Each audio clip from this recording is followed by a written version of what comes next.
It's 2016, and I'm sitting in the front row in a room filled with people I've known my entire life. As the first few guitar chords fill the air, I struggle to choke back tears. I wonder if they really know what this song means to me. Some of my earliest memories are musical. Because I am the youngest by 4 years, it would often just be me and Mom at home, and I loved her music. Joan Baez, Simon & Garfunkel, The Beatles, and the soundtrack to Hair, the American tribal love rock musical. I am probably the only preschooler who knew every lyric to every song on that record.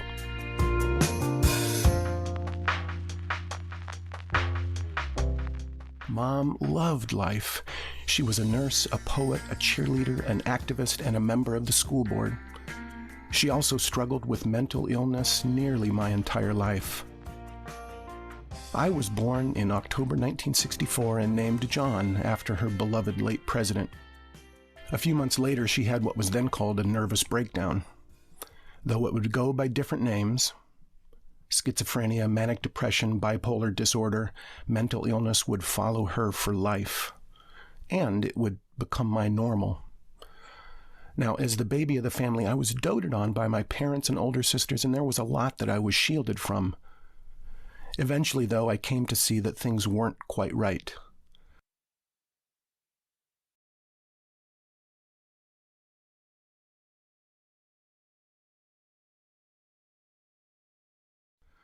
Like the time when I was little and Mom announced she was pregnant with kittens.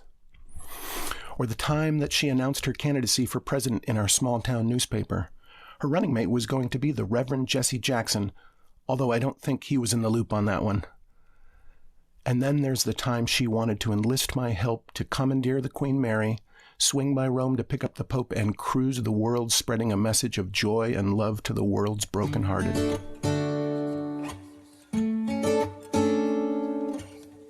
Thanks to therapy and pharmacology, though, there were solid stretches where things were pretty normal, where I could almost forget about all of the weirdness and absurdity. That is, except for the thing I learned when I was 16.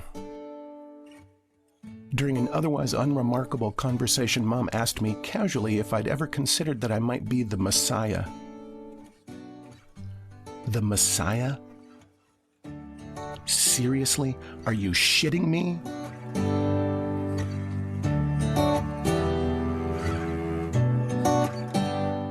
Mom grew up in a devout Catholic family, married a nice Catholic boy, and raised her 3 kids as Catholics. And when her firstborn son came into this world, she decided he was the Messiah. 16 years later, she finally decided the Messiah should know his destiny. Now, once the shock wore off, I calmly explained to her that I didn't feel like the Messiah and that I hadn't received any particular revelations to that effect, like, don't you think I'd know? She, in turn, calmly explained to me that, while biblical scholars generally agreed that Christ lived until he was 33, they had a range of differing opinions about when he realized his own divinity. She was just so logical and smart, and I really didn't want to be her Messiah. A few years later, during a more heated argument about the issue, I snapped at her sarcastically, "Well, I choose to let this cup pass." The moment the words rolled off my tongue, I realized that it was probably counterproductive to quote Jesus when you're trying to convince your mom that you're not the Messiah. She just smiled.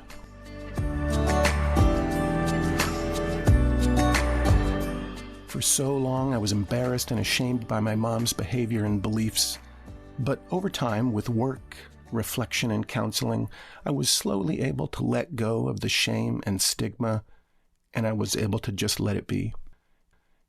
She didn't bring up the Messiah thing much, but it was always with me, and I'd wonder sometimes if she still believed it. I'd wonder what others would think if they knew my little secret. I called her once, just checking in. She answered the phone and said, "Oh, my beloved son, in whom I am well pleased." And I thought that sounded weird, but she was a pretty eccentric person. After our call, I looked it up, and there it was right there in the good book, Matthew chapter 3, verse 17. The heavens open and the Lord chimes down to Jesus, my beloved Son, in whom I am well pleased. For years, I held on to the secret, wondering what it all meant, wondering if there would be an answer.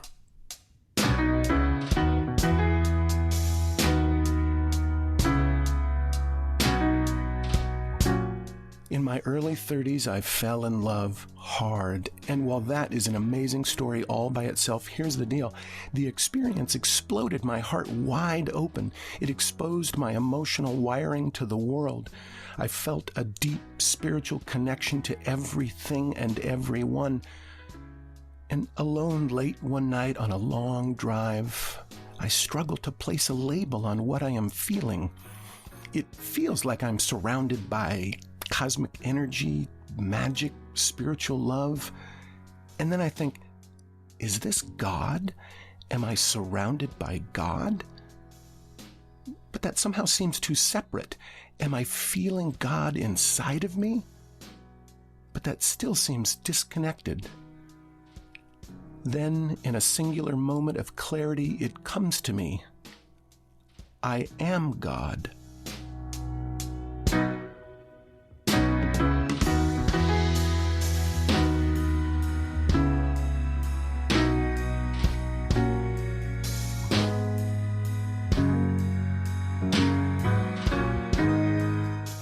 I am a single thread in the endless cosmic tapestry. I am a molecule of water in the infinite ocean of God. I am a sacred moment in the never-ending march of space and time. And I begin to tremble. Some call these moments divine appointments, and I am having mine right there on the 405 in Irvine, California.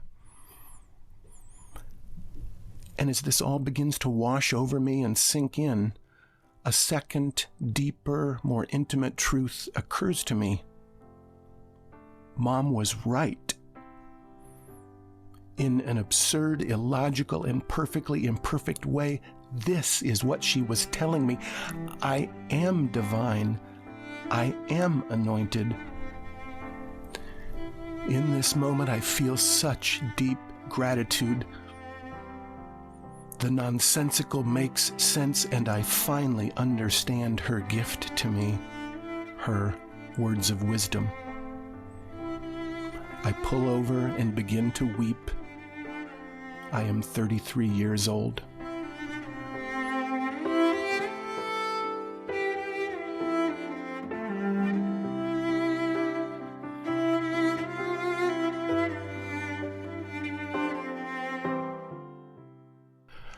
Mom would continue to hold on to the notion that I am the Messiah until her death in the summer of 2016. It's not something that I shared or discussed widely, but it was always with me, an ever-present whisper. In her later years, including on her deathbed, I would sing and or play Mom her favorite songs and artists. One day, while pouring through Beatles classics we'd each heard a million times, it hit me. Paul McCartney had written a song for me personally. Let It Be. When I find myself in times of trouble, Mother Mary comes to me, speaking words of wisdom, let it be. And in my hour of darkness, she is standing right in front of me, speaking words of wisdom, let it be.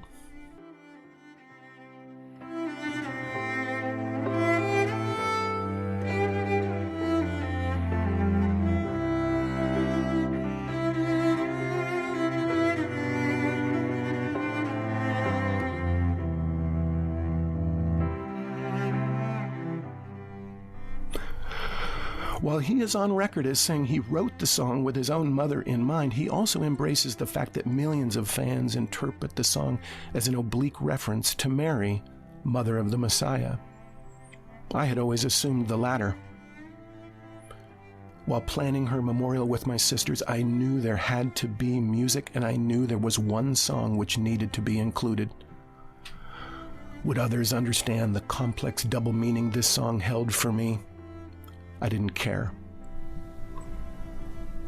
Accompanied by her talented friend on guitar, my niece Sarah's angelic voice fills the room.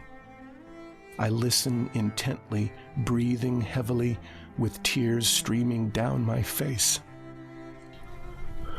For years, I didn't want this mantle. I didn't want to be her chosen.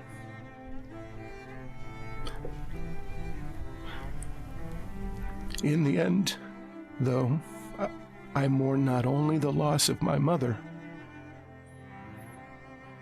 but also the loss of the one person whose belief in me was infinite and unwavering. Her name? Her name was Mary.